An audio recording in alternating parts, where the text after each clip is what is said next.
अस्सलाम वालेकुम dear student. आज हम पढ़ेंगे बोन और कार्टिलेज यानी सेकेंड ईयर के बायोलॉजी का थर्ड चैप्टर पढ़ते हैं, जिसमें आता है बोन और कार्टिलेज। इस दोनों को हम कंपेयर करेंगे, इसका स्ट्रक्चर पढ़ेंगे और इन दोनों में क्या क्या डिफ्रेंशिएशन है, यानी क्या क्या डिफरेंट है। हम आते हैं बोन की तरफ। यानी ये हमारे पास एक बोन है जिसके आउटर कवर यानी ये आउटर लेयर को हम बोन कम्पैक्ट कहते हैं। आउटर लेयर को हम बोन कम्पैक्ट कहते हैं, यानी जो बाहर वाला छिलका होता है जो कि मजबूत होता है उसे हम कम्पैक्ट बोन कहते हैं। इसके अंदर मुख्तलिफ रेशेनुमा स्ट्रक्चर होती है जिसे हम बोन स्पॉन्जी कहते हैं। अब कम्पैक्ट बोन के एक यूनिट को उठाते हैं जिसे हम ओस्टियोन कहते हैं। ये हमारे पास ओस्टियोन है। ओस्टियोन के अंदर मुख्तलिफ किस्म की कैविटी होती है, यानी ये गोल स्ट्रक्चर जो मैंने यहाँ ड्रा की हुई, ये लिक्यूना है, ये लिक्यूना है, ये लिक्यूना है। लिक्यूना के अंदर सेल होता है।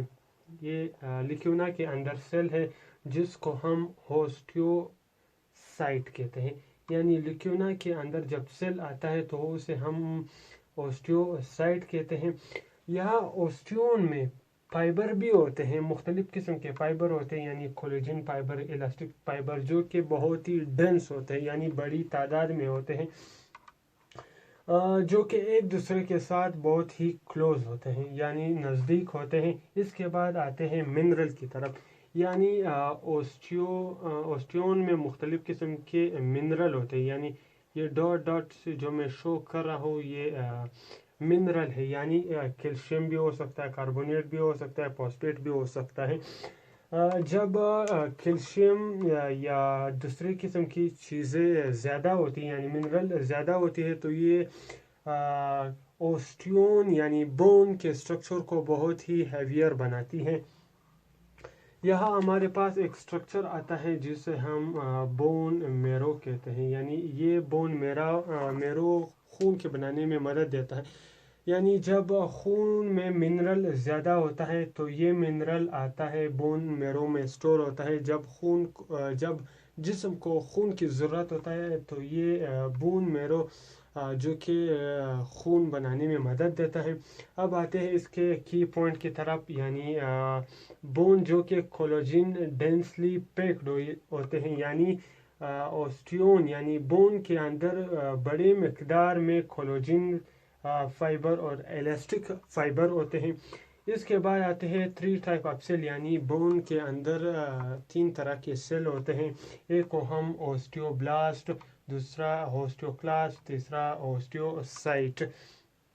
बोन यानी ओस्टियोब्लास्ट वो सेल होते हैं जो कि बोन को बनाते हैं। ओस्टियोक्लास्ट वो होते हैं जो कि डिज़ोल्व बोन, यानी जब फ्रैक्चर लगता है जिसके नतीजे में जब हड्डी टूटती है तो उस हड्डी के टूटने के बाद जो टूटी हुई हड्डी है वो ओस्टियोक्लास्ट डिज़ोल्व करता है, यानी हज़म करता है। इसके बाद आता है ओस्टियोसाइट, फंक्शनल सेल, यानी लिक्यूना के अंदर जो सेल होता है वो ओस्टियोसाइट कहलाता है। जब ये ओस्टियोब्लास्ट मैच्योर हो जाता है, यानी जो सेल ओस्टियोब्लास्ट बनाते हैं उस सेल को हम ओस्टियोसाइट कहते हैं मैच्योर होने के बाद। इसके बाद आते हैं प्रेजेंट मिनरल, यानी इसके अंदर मिनरल मौजूद होते हैं, यानी कैल्शियम होते हैं, कार्बोनेट होते हैं, फॉस्फेट होते हैं। कवर्ड बाय पेरिओस्ट्रियम, यानी ये बाहर यानी इसके आउटर पर एक और लेयर होता है, यानी ये यहाँ इस तरह से नहीं, यहाँ आउटर कवरिंग पर एक और लेयर होता है जिसे हम पेरिओस्ट्रियम कहते हैं। इल्हेशन पास्ट, यानी इसमें इल्हेशन वो प्रोसेस है जिसमें कोई ज़ख़म बढ़ता है, यानी दोबारा ठीक होना शुरू हो जाता है। यानी बोन में कार्टिलेज के मुकाबले में इल्हेशन प्रोसेस बहुत ही ज़्यादा है। इसके बाद आता है मैच्योर सेल ओस्टियोसाइट, यानी जब मैंने यहाँ बताया जब ओस्टियोब्लास्ट जो सेल बनाते हैं यानी बोन बनाते हैं, मैच्योर होने के बाद उसको हम ओस्टियोसाइट कहते हैं। बॉडी सपोर्ट, यानी बोन का काम ये है कि ये बॉडी को सपोर्ट देते हैं, प्रोटेक्शन में मदद देते हैं और शेप देते हैं। यानी अगर बोन शेप ना देता तो जब हम गोश्त से हड्डी हटा देते हैं तो गोश्त एक तरह से मुरझा जाता है जिससे शक्ल ख़राब होता है। यानी स्केलेटन यानी बोन जो कि शेप देने में भी अहम किरदार अदा करता है। Bone marrow blood formation, bone marrow जो मैंने यहाँ लिखा है यानी बोन के अंदर जो होता है वो खून के बनाने में भी मदद देता है और मिनरल को स्टोर करने में भी मदद देता है। इसके बाद आते हैं कार्टिलेज की तरफ। कार्टिलेज वो हड्डी है जिसमें जो कि आउटर पेरिकार्डियम से बने होते हैं, यानी इसका आउटर लेयर पेरिकार्डियम से बना होता है जो कि कोलेजन फाइबर और इलास्टिक फाइबर होते हैं। यानी पेरिकार्डियम लेयर आउटर लेयर होता है जो कि कोलेजन और इलास्टिक फाइबर से बने होते हैं। इसके अंदर भी लिक्यूना होता है और लिक्यूना के अंदर सेल होता है। इधर जो लिक्यूना के अंदर सेल था उसे ओस्टियोसाइट कहते थे, मगर यहाँ लिक्यूना के अंदर जो सेल होगा उसे कॉन्ड्रोसाइट कहते हैं। यानी यहाँ एक टाइप का सेल है, यहाँ 3 टाइप का सेल था। यहाँ इसके बाद किसी किस्म का मिनरल नहीं होता, यहाँ खून की रगें भी नहीं होती और यहाँ जो हमने पढ़ा था यानी fibre, collagen fibre, elastic fibre यहाँ कम होती, यानी यहाँ कार्टिलेज में कम होती है अगर हम देखें इसका कंपैरिजन बोन के साथ। इसके बाद आता है मैट्रिक्स, यानी ये खुली जगह जो कार्टिलेज में मौजूद होता है उसके मैट्रिक्स कहते हैं, मगर यहाँ मैंने मेंशन नहीं किया, यहाँ भी खुली जगह होते हैं जिसे हम मैट्रिक्स कहते हैं। इसके बाद हम इसके की पॉइंट की तरफ आते हैं। कोलाजिन लूजली पैक्ड, यानी यहाँ कोलेजन फाइबर की अमाउंट यानी तादाद कम होती है। ये एक ही सेल से बने होते हैं, यानी इसके लिक्यूना के अंदर एक ही सेल होता है जिसे हम कॉन्ड्रोसाइट कहते हैं।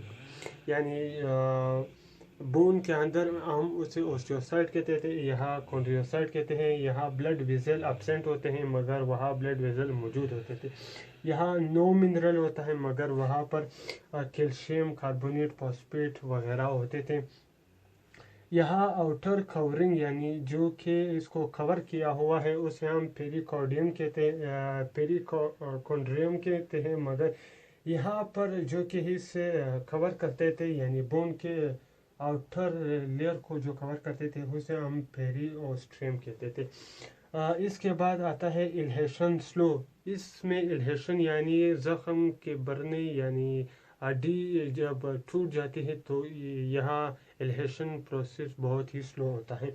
Initial skeleton made by it, यानी जब बच्चा माँ के अंदर और पेट के अंदर होता है तो उस यानी पेट के अंदर जब बच्चा होता है तो बोन जब बनते हैं तो सबसे पहले कार्टिलेज बनता है, फिर कार्टिलेज के बनने के बाद बोन बनता है कम, यानी वो हार्ड शक्ल इख्तियार करता है। इसके बाद आते हैं सम रिमेन्स अनचेंज, मगर कुछ कार्टिलेज वाले बोन उसी तरह हो बहु रहते हैं, यानी कार्टिलेज रहते हैं, मगर कुछ जो हम देखते हैं यानी वो बोन में कन्वर्ट हो जाते हैं, यानी वो कार्टिलेज से बोन की शक्ल इख्तियार कर लेते हैं। इसके बाद आते हैं हाइलिन वो कार्टिलेज है जो कि नोज़ में मौजूद होता है, लेरिंग्स में मौजूद होता है, ट्रेकिया में मौजूद होता है, लंग बोन हिंडिंग यानी बड़ी हड्डियों के आखिरी सिरों में भी मौजूद होता है। इसके बाद आता है फाइब्रो कार्टिलेज। बिजली चली गई, इसके बाद पढ़ते हैं फाइब्रो कार्टिलेज, यानी जो कि वर्टिब्रल डिस्क के माबैन में मौजूद होता है, यानी ये हमारे वर्टिब्रल डिस्क है, इसके दरमियान फ्रिक्शन को रोकने के लिए यहाँ भी कार्टिलेज होता है जिसे हम फाइब्रो कार्टिलेज कहते हैं। ये नी जॉइंट के दरमियान में भी होता है जो कि फ्रिक्शन को कम करने में मदद देते हैं। इसके बाद आता है इलास्टिक कार्टिलेज जो कि कान और एपिग्लॉटिस के जो कि कान में भी मौजूद होता है और एपिग्लॉटिस में भी मौजूद होता है। उम्मीद करता हूँ कि आप लोगों को यह वीडियो अच्छी तरह से समझ आ चुकी होगी। अगर आपको ये वीडियो अच्छी लगे तो वीडियो को लाइक करें, कमेंट करें, शेयर करें और मेरे चैनल को सब्सक्राइब करें। Thank you, good bye.